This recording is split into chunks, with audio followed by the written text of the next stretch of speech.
ಗುಡ್ಡಾಪುರ ದಾನಮ್ಮ ದೇವಿ ದೇವಾಲಯವು ಮಹಾರಾಷ್ಟ್ರದ ಸಾಂಗ್ಲಿ ಜಿಲ್ಲೆಯ ಜತ್ ತಾಲೂಕಿನಲ್ಲಿದೆ. ಇದು ಕರ್ನಾಟಕದ ವಿಜಯಪುರ ಜಿಲ್ಲೆಯ ಗಡಿಗೆ ಅತ್ಯಂತ ಹತ್ತಿರದಲ್ಲಿದೆ. 12ನೇ ಶತಮಾನದ ಶರಣೆ ಮತ್ತು ಬಸವಣ್ಣನವರ ಸಮಕಾಲೀನರಾದ ದಾನಮ್ಮ ದೇವಿಯ ನೆನಪಿಗಾಗಿ ಈ ದೇವಾಲಯವನ್ನು ಭಕ್ತರು ನಿರ್ಮಿಸಿದ್ದಾರೆ. ಪಾರ್ವತಿಯ ಅವತಾರವೆಂದು ನಂಬಲಾದ ಈಕೆಯ ಮೂಲ ಹೆಸರು ಲಿಂಗಮ್ಮ. ಸದಾ ದಾನಧರ್ಮಗಳಲ್ಲಿ ತೊಡಗಿ ಭಕ್ತರ ಕಷ್ಟಗಳನ್ನು ನೀಗಿಸುತ್ತಿದ್ದ ಕಾರಣ ಈಕೆಗೆ ದಾನಮ್ಮ ಎಂಬ ಹೆಸರು ಬಂದಿತು ಎಂಬುದು ಇಲ್ಲಿನ ಐತಿಹ್ಯ. ಈ ದೇವಾಲಯವು ಉತ್ತರ ಕರ್ನಾಟಕ ಮತ್ತು ದಕ್ಷಿಣ ಮಹಾರಾಷ್ಟ್ರದ ಜನರ ಪಾಲಿನ ಪ್ರಮುಖ ಶಕ್ತಿ ಕೇಂದ್ರವಾಗಿದೆ.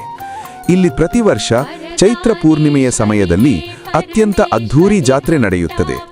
ಇಲ್ಲಿಗೆ ಬರುವ ಭಕ್ತರು ದೇವಿಗೆ ಸೀರೆ ಮತ್ತು ಖಣಗಳ ಮೂಲಕ ಉಡಿ ತುಂಬುವುದು, ದೇವಾಲಯದಲ್ಲಿ ನಂದಾದೀಪ ಹಚ್ಚುವುದು ಮುಖ್ಯ ಕರ್ತವ್ಯವೆಂದು ಭಾವಿಸುತ್ತಾರೆ. ಅನೇಕ ಭಕ್ತರು ತಮ್ಮ ಹರಕೆ ಈಡೇರಿದಾಗ ತುಲಾಭಾರ ಸೇವೆ ಅಥವಾ ಪಾದಯಾತ್ರೆಯ ಮೂಲಕ ದೇವಿಯ ದರ್ಶನ ಪಡೆಯುತ್ತಾರೆ.